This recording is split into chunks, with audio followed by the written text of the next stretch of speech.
The topics and opinions expressed in the following show are solely those of the host and their guests and not those of W4CY Radio, its employees, or affiliates. We make no recommendations or endorsements for radio show programs, services, or products mentioned on air or on our web. No liability, explicit or implied, shall be extended to W4CY Radio or its employees or affiliates. Any questions or comments should be directed to those show hosts. Thank you for choosing W4CY Radio. Welcome to Entrepreneurs Ascending. This isn't just a podcast. This is a call to action for all entrepreneurs who are tired of seeing their businesses and communities suffer while big business continues to grow by the billions. We challenge you to apply the content of our time together to create businesses that your clients can't resist, your employees love to work for, and your communities can depend on. Now is the time for Entrepreneurs Ascending. Hello. Welcome to Entrepreneurs Ascending, and welcome, Kat. Thank you. I'm glad it's great to be here. Well, it's wonderful having you here today because this is a couple topics that are just so critical this day and age, especially I think maybe even post-COVID world, maybe even in some ways it could be even more important. But we're talking about two different topics today, and I'll introduce Kat here in a second. But we're talking about basically first part is really reprogramming yourself for success, and what does that mean? Because we're going to talk about a couple of things that Kat is a specialist on NLP and emotional wisdom training, and then we're gonna actually talk in the second half about healing from the past and how that can help us to really achieve more in the future. So thank you, Kat, so much for being on here with us today. My pleasure. All right. Well, Kat, would you mind telling the audience a little bit about you and your background so they just kind of know who you are? Yes. My background started many moons ago in another life in management from the time I was 19 years old. Mm-hmm. And I served in the mom and pop home health agencies to the big corporate world in medical waste management, which is a whole another process in of its own. And then I left the corporate world and decided, okay, I actually didn't leave on my own. They were restructuring for the fourth or fifth time, and my region was structured into 3 other people. So imagine that. So I survived 4 of them. But when the vice president called me, he was very solemn, and he says, "Kat, I'm so sorry. Your position has been eliminated. We do have other positions available at the corporate world, but it was in Chicago, and I don't live in Chicago, and wasn't time to move." But I was very happy when he called because I was working anywhere from 60 to 90 hours a week, if you can imagine that. Oh, yeah. And traveling, stepping from one plane to another. And so that's what brought me to today. And that's been about 7 years ago now. And I started coaching 6 years ago. And I was just doing some soul searching with friends, and a good friend, Mary Brown, brought me to emotional wisdom training, and I had gone to other coaching platforms and decided that this was the one. And so this is what I do now. I coach, I mentor women in my own business, and I subcontract with Emotional Wisdom Training Institute to instruct in their leadership and coaching program. Oh, wow. Wonderful. Yeah. Wonderful. So emotional wisdom training, can you tell us a little bit more about what is emotional wisdom training? Because it's got some really interesting. Emotional wisdom tells a lot, but I don't think that the audience probably has heard of it before. So maybe you can share a little bit more about that. Yeah, emotional wisdom training starts with an experience, right? We have emotions that are attached to experiences. So first we have, let's say we have an experience, and then we have a subconscious mind that attaches a color to it of sorts, like a label to it, for lack of a better word. And that then becomes like the emotion. What is the emotion attached to that event? And then we carry that with us throughout our lives, and it tends to stay with us for a very long time. Our subconscious mind stores everything, everything we've ever experienced, good, bad, happy, sad, and we keep those emotions, whether we know it or not. We may think we're over something, and that relationship is gone, and we think, oh, I'm over it, and then you move on into your life, and you suddenly cannot connect with other relationships, and you wonder why. And so you have to reel back and see where those emotions come in. Where did this start? And so I say we as Emotional Wisdom Training Institute and Taproots for Life, which is my own business, we help people identify those emotions, and we help people move forward in those emotions, and not we don't have them ponder those emotions too long, because then we start this thing called emotional spinning, and we start talking about all these other things, and things that don't even pertain to the emotion that we're talking about. And so we don't stay in that emotion very long, and we help the client move forward from that emotion, but just identify it and know what it is, and take a look at it and learn from that. So that's where the wisdom comes in, the emotional wisdom. Once we help people and train their minds to recognize that emotion, then they can move forward with other things, different, they can change what they want to do in life. They can attract relationships. They can do anything they want, actually. So that's what emotional wisdom training is. Okay.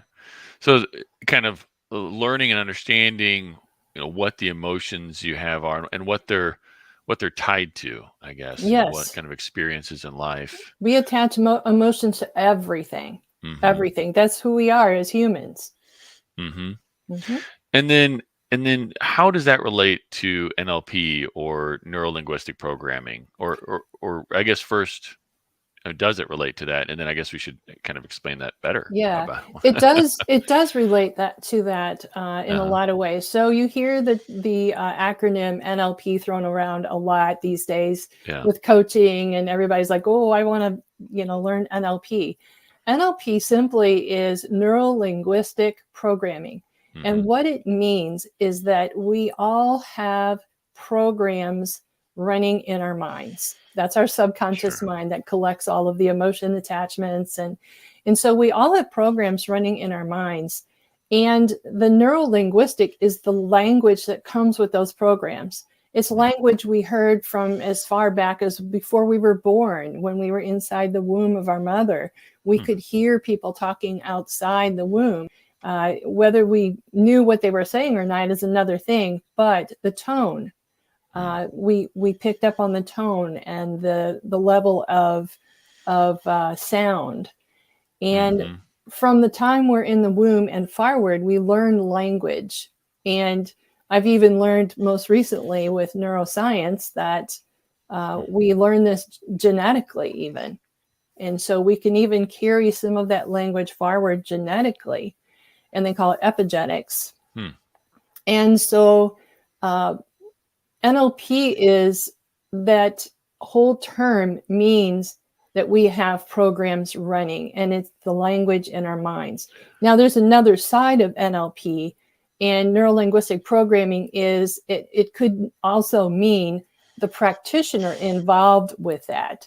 And that is like the practitioner actually, for lack of a better word, massages the language in working with the person. So we tell them first is identify the emotion and what are the words attached to that emotion. And then we decide, okay, are those words serving me right now, or do I need to use that experience for something else? So that's it in a nutshell. Yeah. Well, I love a couple of things there. I mean, first of all, understanding that we do have some like base programming that we're not even aware of. Yes. And when I work with my clients and with doing business coaching as I do, it you can definitely see that play out, because like some people will want to do stuff or certain things, or they will want to respond to things a certain way, but there's something holding them back, right? And so Yes. basically that's kind of some of that programming that we have, and Yes. that drives an emotional response that you were talking about before, right? Yes. And a lot Okay. of, sometimes a lot of the coaching platforms will coach someone, and they might say, well, you need to do this or you need to do that. And when you do that, you're not really digging into the program that the person's running behind the scenes, that's holding them back, really. Like, you could give them all the advice. Like, consultants are really good at giving advice, but really, if the person's running a program in their mind, it's not going to do them any good. Yeah. No, I hear you, and that's something that I personally just want to say, I've worked with Kat, and because I've seen that play out, and I think that we need to be real with ourselves, that it's not just about forcing ourselves to, well, I'm just going to make myself do it, or I'm just going to, because I see that a lot, and I feel like I see that a lot with a lot of business coaches, motivational speakers. They're out there saying, well, if you want to achieve something, you just got to work really hard and push yourself, and just, and then it's like, it's almost shaming people, because Yeah. they can't just push through it. Yeah. And It's like, well, thank you for that, but how do I get there? Right. How do I get there with my programming, right? Because everybody's program is a little bit different, right? Yeah. Yeah. So maybe that works for their programming, but I think most people are not programmed that way, at least from is that fair to say? Probably. Yeah, everyone's different. We could be at the same party experiencing the same thing and have different stories and different programs form in our mind. Yeah. A good example of what you're talking about, just talking about just doing something, is when we set our New Year's resolution. So that's a perfect example of, I'm going to lose weight this year, and I'm going to start right now, right here. Do you know that 80%, and this is from Forbes magazine back in 2020, Forbes magazine said that 80% of the people who form a New Year's resolution will fail in the second week of when they set that resolution. So what does that tell you? It tells you that people are not really working internally to get to that point. Yes, there's weight loss programs. Weight loss programs make a ton of money because they're not digging into the program of the person. Yeah. Yeah. Let's maybe like take this through, like maybe an example, like so how might this play out? So we've got like a small business owner, and maybe he's done pretty well. Maybe he's even hit his first million, and then all of a sudden, he or she, we'll just say they, sure. keep it really general. And so they hit their first million, and then all of a sudden, like, things kind of just start stagnating, and it's not growing anymore. It's kind of stopped. How might that relate to some of this this NLP or their programming and their emotional responses? Yeah, that's a really good example. I think when we first start out with a business, there's that excitement, those sparks. And when we are fully free of that, sometimes we are able to start from the unconscious heart. That's where we create from. And people who are creators do that so easily. And entrepreneurs are a perfect example of those creators, because they're constantly creating, they're constantly recreating new programs and new businesses. And so once you get to the top, though, there's this place we call, and we did a program the other night, last night, as a matter of fact. It was the seasons of learning. And this was my interpretation of the levels of learning. And we get to that point where we're first starting out, right? We don't know what we don't know. And then we begin to develop that idea, right? We find the idea and we develop it, and we start practicing it and dipping our toe in the water a little bit.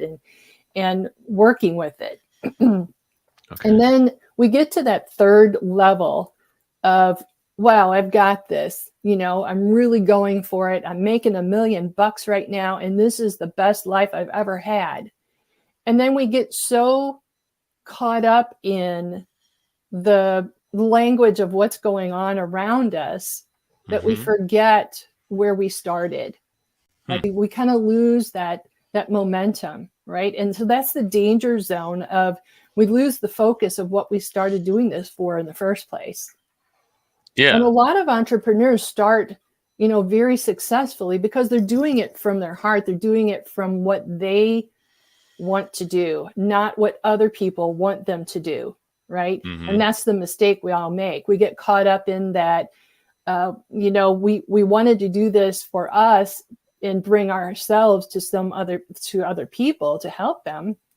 But when we lose that, then we lose our focus completely.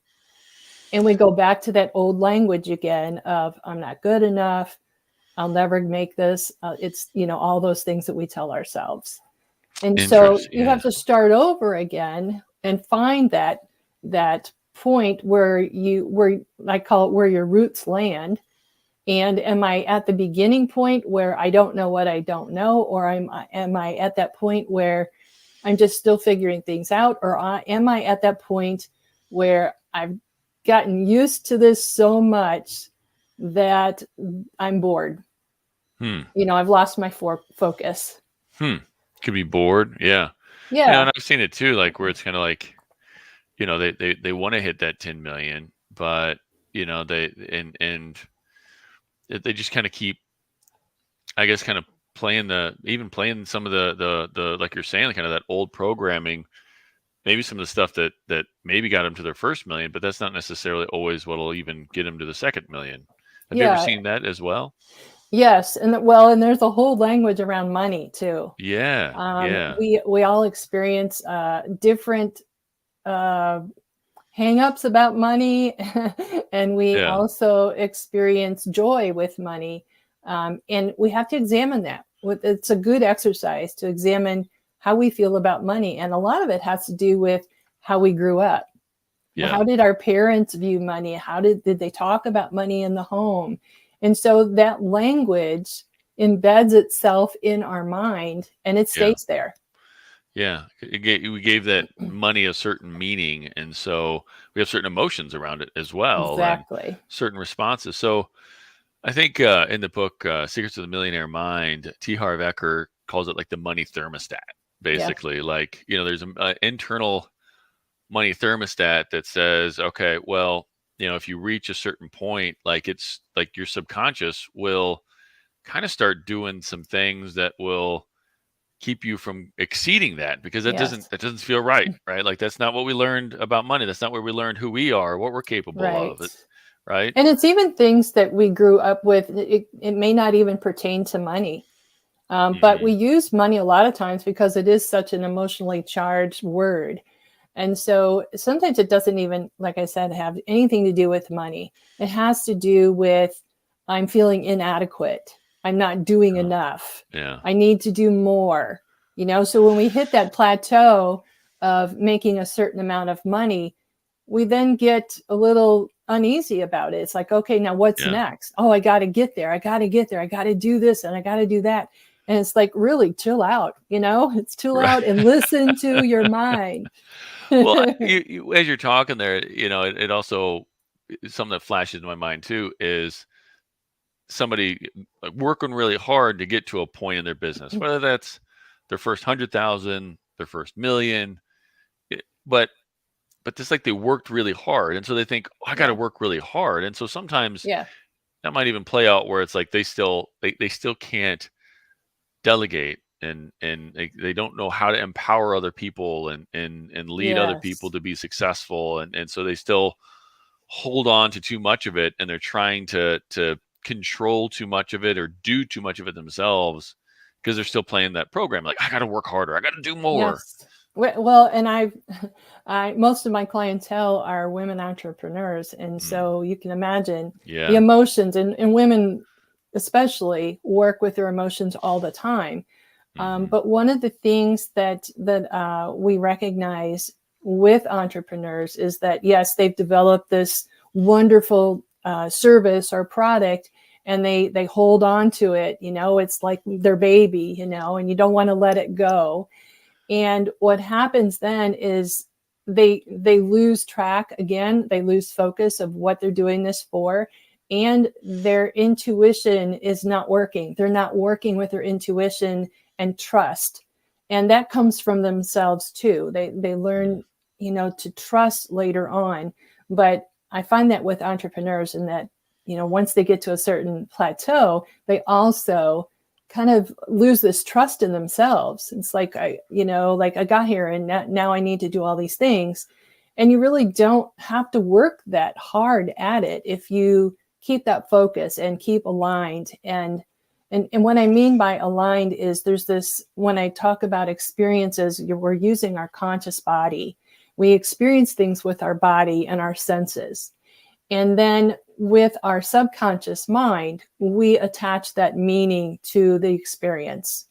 And then with our unconscious heart, that is where we create, and there's no judgment. And so that's the place we really want to get to, right? Is our unconscious heart. And we want to live in that space for a while, as long as we can, because that's the place where we can create the most. So when we're aligned with all three, we can move mountains, literally. I mean, like, we can move mountains, and do so many things.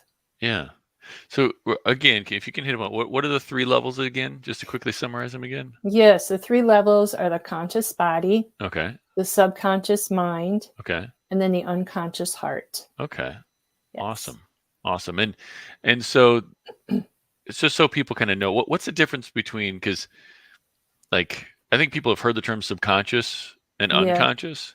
Yes. Well, what's the difference? Can you tease that part apart a little bit more? Yeah. So the subconscious is that part, like I said, that attaches a meaning to an experience.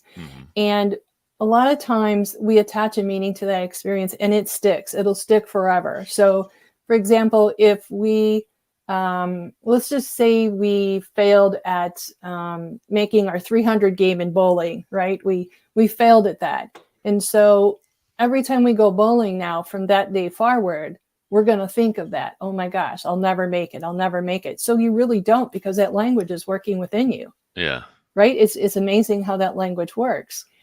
And then we go to the unconscious mind. And the unconscious mind is that place of, it's like the dream state. Right. And there's a book by Mihaly Csikszentmihalyi, and don't ask me to spell his last name, but how do you spell that? No. It's Mihaly. If you can get Mihaly in at Amazon, it'll come up. It's called Flow. And he talks a lot about artists and athletes and writers being in flow. And what that means is, like, you can focus on something and the whole world just seems to fade away. Time, there's no time, no sense of time. Yeah. And, you forget to eat and things like that, And so that's the unconscious heart at work. And so when we can blend all 3 of those states of mind together, we have the memory that we can work with, right? The memory is our golden nugget. Like, okay, what was it about that game that I hated, that I didn't make that 300? What was that emotion? And so when we go back and look at that emotion, it's like, well, okay, I just have to be perfect. And that's what my whole hang up is, right? And so when you work with that, it's like, oh, I really don't need to be perfect, because no one on the planet is perfect, right? And so if we know that everyone else is not perfect, then it's not such a hard struggle. And that's what we work with in the mental world when we're coaching. Wow. Well, thank you.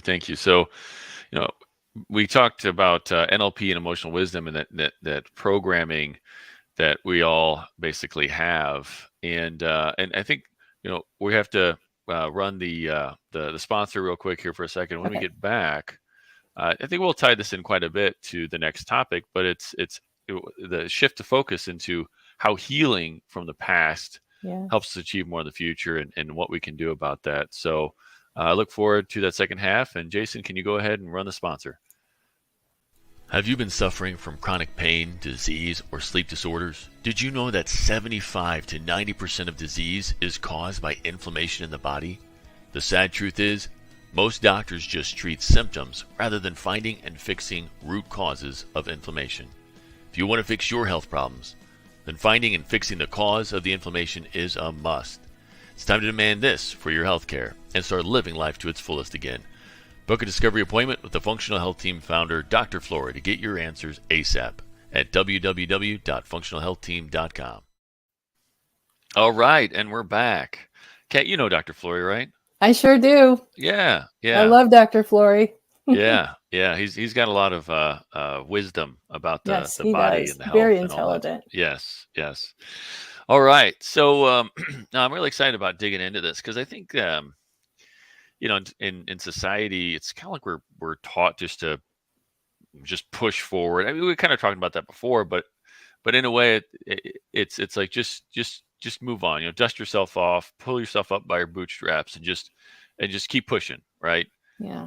And that works for some people, sort of. But I see a lot of I see a lot of destruction in some of those wakes, that they've kind of left behind. But I guess how does like healing from the past play a role in like our success in the future?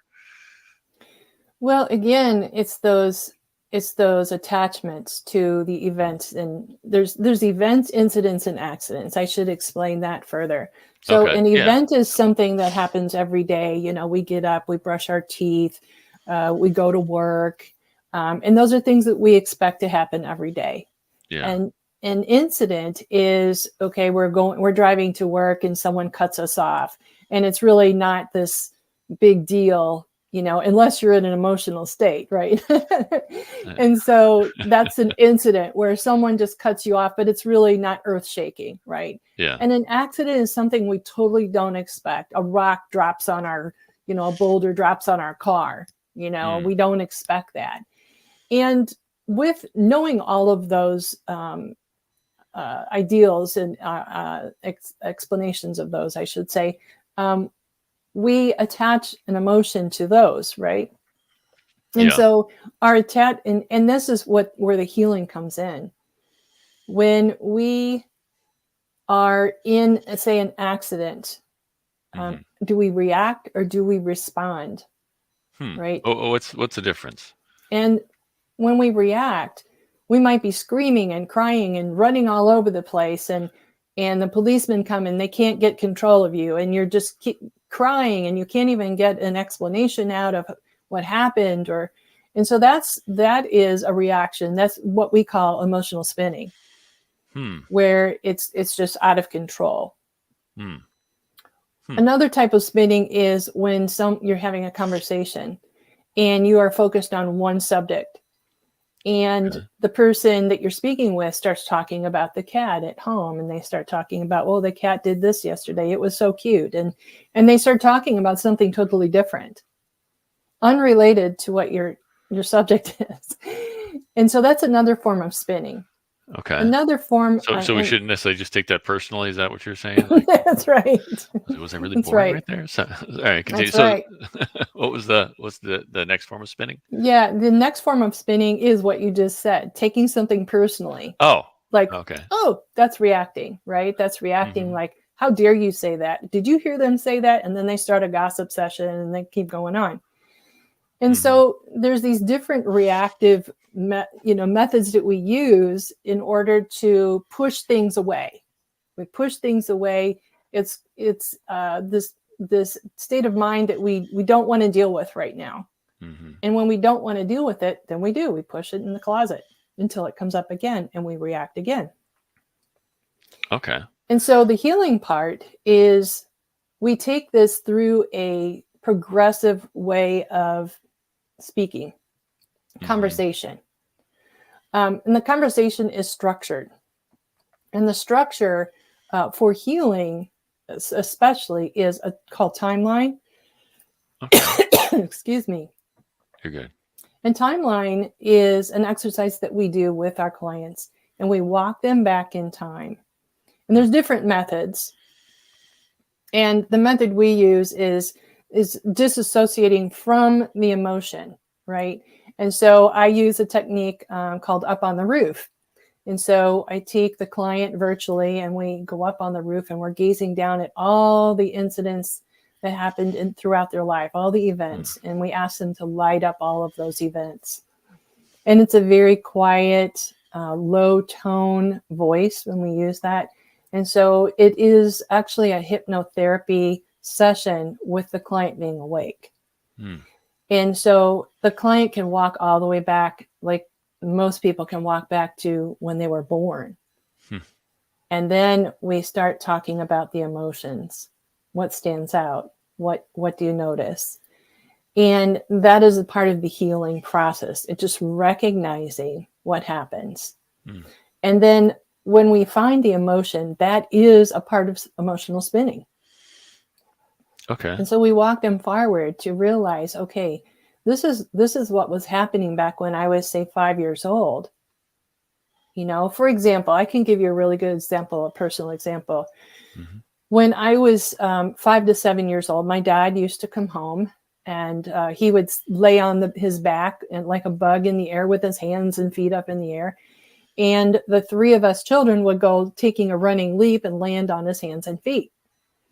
Well, when I turned 7 years old, we were doing the same thing. And I took a running leap, and my dad retracted, and he says, no, you're too big. You can't do that anymore. And there was no explanation to it. I know, now that he was trying to protect both of us so we wouldn't get hurt. But back then, I took that as, I'm too big. I'm not good enough. I'm not worthy. And so I followed that. I mean, that stayed with me for years and years, not even knowing until I did a timeline with Kate Michaels. And I did a timeline with her and realized, oh my gosh, that is why I think this way, that I'm not worthy, of making that money. I'm not worthy of succeeding. And even though I was successful and, is in my own right, but I really wasn't thinking that way. Wow. And so that is part of the healing. And I was 58 years old when that's a long time to wait for that, to understand that. Yeah. Well, it's a shame because a lot of people think that, well, like we said before, you're just supposed to deal with it. Right. And, that's one method, but it does. What was the experience for you, I guess, just to help people kind of think? So the experience, the difference between like pre-healing and going through that process, what was different about life, about how you felt, about what you did after that healing process? Well, I know that I always wanted to write, for example, and I went into the corporate world, and, it was always, there was another language going through my mind when I was growing up, is like, you have to make it. You have to make it. Even though all these other languages are in your head, you have to make it. And so when I was growing up, women did not even go to college. We weren't offered that. And it was, in fact, we were supposed to get married and have children. Yeah. And so all those programs were running through my head, even though I got married very young and had children very young, went through a lot of experiences. But I struggled. I really struggled with that. I really want to write. I want to be a writer. And I struggled with it most of my life. I knew that I was supposed to be a writer from the time I was 7, but it didn't come about, but it was still in my heart. Right. And so it was still that struggle, like I can't write, or you're not good. So I wouldn't write, but that was bottled up in me. Like there was something waiting to get out. Right. And so this happens to people all the time. Like when they were a kid, they knew what they were supposed to do, but they never did it. And I reach women now, like in their 50s and older. I reach women now that it's like, I always wanted to go kayaking, or I always wanted to go climbing a mountain, or I wanted to hike or do, well, what's holding you back? What is holding you back? And it's these programs that we have running in our head. And that's the difference between before and then afterwards. My goodness, when I learned that, hey, you can do anything you want, I started taking writing classes and courses, and I just started writing like there was no tomorrow. I can write for 4 to 6 hours every day if I was allowed to. Need to eat, right? I need to eat. And yeah, I guess so. And I have clients. You could probably get like some sort of IV drip or something like that. Yes. But that's a difference, though. I mean, there's so many, there's all different kinds of healing, right? There's physical trauma. I went through that as well. Physical trauma and mental trauma and emotional trauma, all kinds of trauma that people go through, and no one's immune from it. Everyone goes through some level of trauma.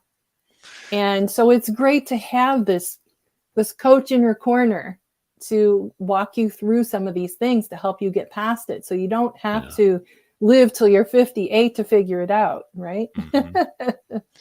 Yeah. So kind of going back to the difference between reacting and responding, do you feel like before the healing, you had more of a tendency to react, but after the healing and going through that process, you're able to I guess make more of a choice about how you're going to respond? Is that a way of kind of summarizing it? Yes, and responding, and a lot of people confuse this a lot too, that reacting and responding is like always this place where we throw up our arms and we're like reacting to something like the accident and lady running around like our hair's on fire, versus having this Zen feeling. And it's not like that all the time. There are different levels of reacting and responding.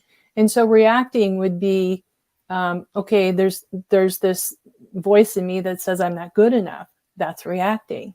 Okay. Responding is when someone tells you you're not good enough, and you can look them in the eye and say, okay, that's your thought, and walk away.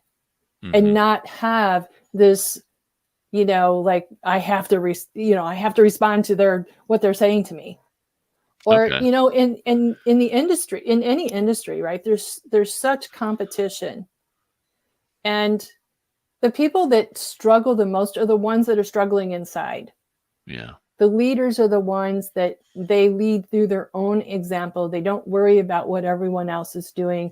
They don't set the bar because someone else has a higher bar. They set their own bar.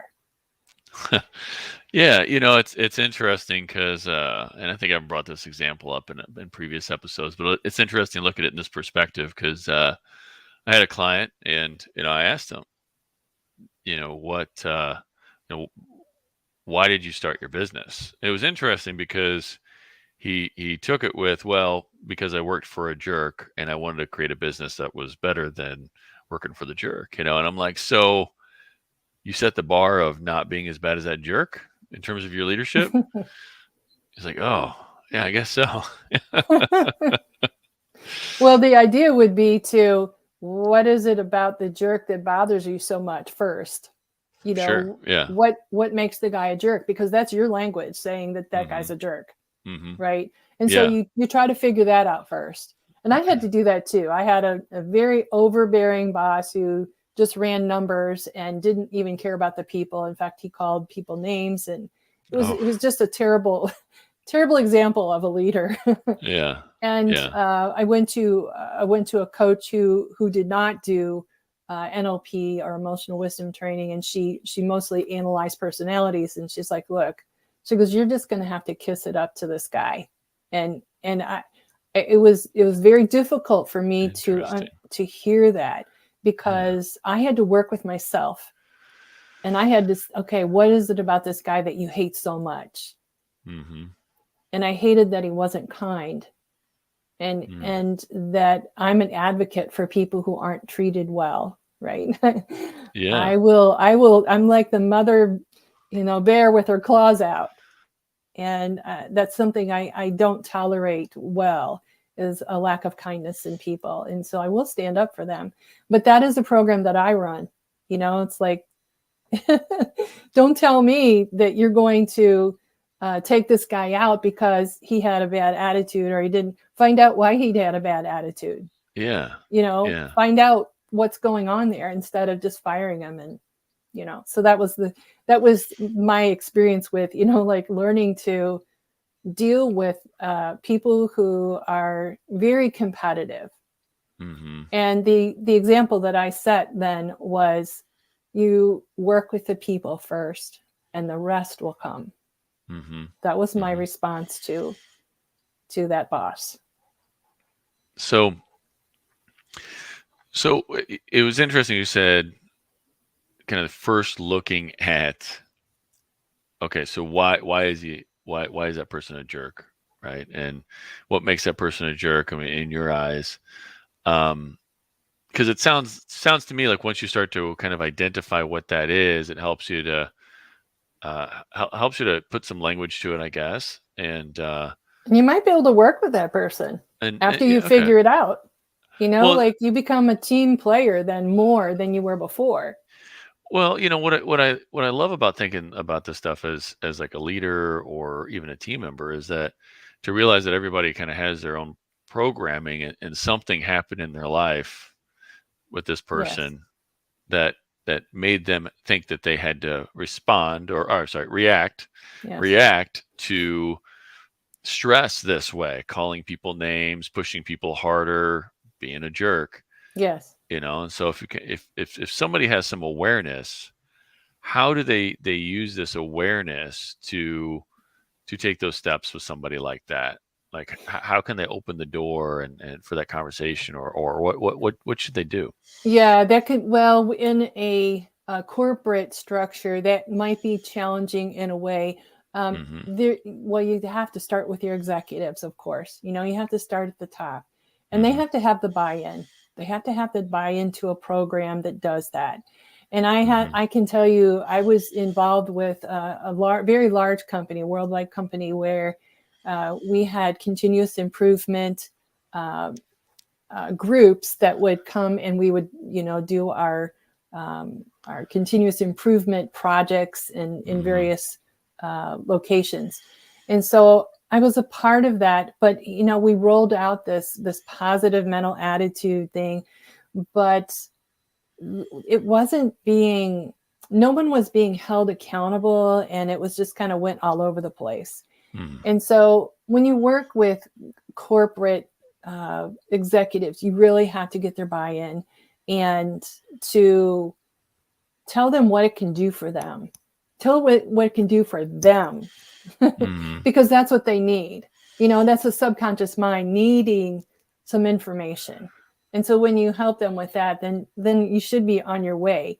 But what I noticed too in meetings, for example, if you're the leader in a meeting, and I know that I've been involved with multiple meetings, being the leader throughout the Midwest, and you always have at least one person that sits there like this. They're not going to talk, and they're not going to be involved, and I'm not going to do that, and I'm not going to do this, and that doesn't work, and this doesn't work. And so you hear all those things, those negative things. And so the best practice with something like that is to ask them what is it that they would do. That stops them in their tracks. And that appeals to that subconscious mind, that subconscious thinking of, those blocks that they're working through, that they're not even realizing that they're like that. Yeah. They just want things to be the same. And that's part of the MO of the subconscious. No change. Let's just keep it as it is. Let's not work with this. But when you work with people like that, you get them involved, because that's what the subconscious ego wants. It wants recognition. And so that's an easy way of involving someone who's not going to work with the group at the very beginning. Get them involved. That's a good point. Yeah, if somebody's kind of dragging their feet or being a naysayer, get them involved and ask them, okay, well, And it happens. what would you do? Yeah. But I guess probably not in a sarcasm or a sarcastic way. Like, No, well, what would you do? Right? No, Like absolutely that's not not. what The tone is everything, right? And as a Right. leader, leaders learn that tone is everything. And Yeah. words, the meaning of words. Yeah. Okay. So with the healing process, we go from reacting to being able to respond more wisely, I guess, because we were Yes. talking in the first half, talking about emotional wisdom training, which is kind of part of a big part of what you do. Yes. Teaching people, I guess, how to better recognize what's going on, the emotions around that, and have the wisdom to choose how they want to respond to those situations moving forward. Yes. Yeah.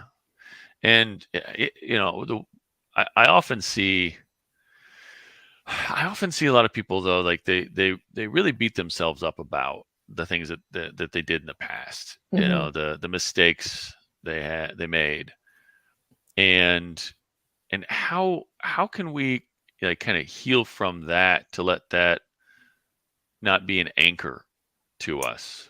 Well, we actually want that to be an anchor, right? We Okay. want to remember Interesting. that, right? We don't want to, some coaching platforms will encourage the person to, they call it flipping the Mhm. emotion. We don't do that at all. I mean, we want to recognize that emotion and see how it really works for us, right?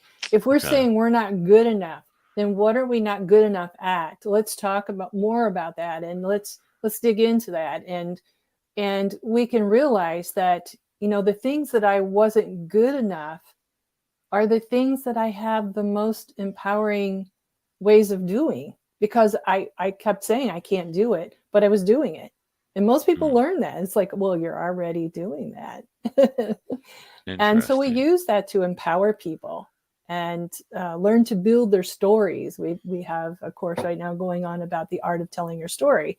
And so we use that information to build on our stories and to help ourselves, but to also help other people. That's part of extending that outward, that gratitude of giving the ripple effect. Mm-hmm.